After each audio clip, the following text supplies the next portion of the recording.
and welcome to Daily Reflection with Aneel Aranha. Today is the 28th of February, 2021. We're going to reflect on Mark 9, 2 to 10. Listen.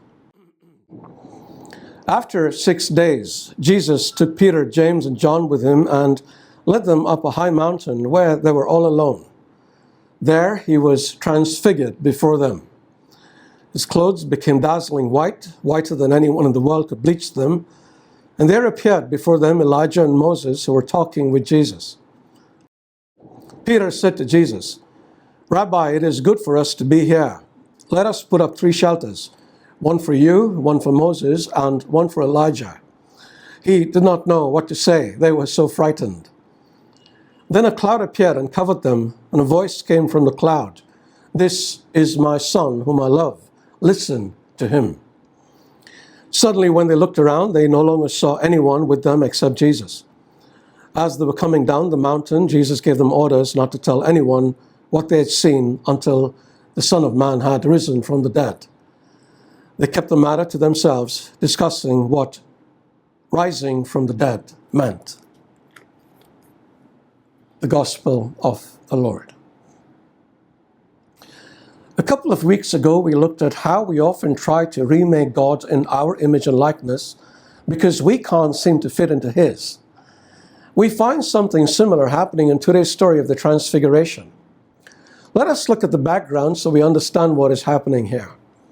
Jesus has asked His apostles, "Who do you say I am?" And Peter responds, "You are the Messiah." 6 days later, Jesus goes up a high mountain with Peter and 2 other of His favorite disciples in tow. They're James and John. On the mountain, Jesus is suddenly transfigured, and His clothes become dazzling white, whiter than Clorox could make them. And 2 other people, Elijah and Moses, long since gone, appear and start talking to Jesus. This is a spectacular event, so picture it. There are 6 people on a mountain. 2 are prophets who have done great things for God. 3 are apostles who are going to do great things for God. And standing in their midst is a man who is glowing, radiant like the sun. This is to let them know that he is neither apostle nor prophet. He is something greater. And then Peter opens his mouth and says to Jesus, "Teacher, it is good for us to be here." Teacher. Less than a week ago, he was calling Jesus the Messiah. How was he demoted to teacher again?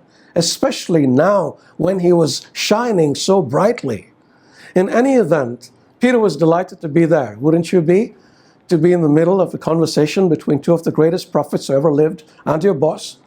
But then Peter doesn't want to be in on the conversation. He is terrified by what he's seeing and wants to turn the event into something he can understand.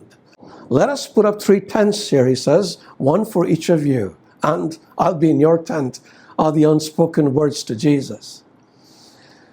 When we don't understand things, much of heavenly matters are not understandable if we look at them with worldly eyes. We try to make them understandable by reshaping them to fit our understanding. We do the same with Jesus. We try to put him in a box. And Peter was trying to do that here. And it took a sharp voice from heaven to set him straight. "Guys, this is my son. Stop trying to put him in a box. He's here to break you out of yours. Listen to him." And the advice to the apostles is advice to us. I know there is much we don't understand about the things that Jesus says, but we don't always have to. We just have to listen. So as the Father says, listen to Jesus. God bless you.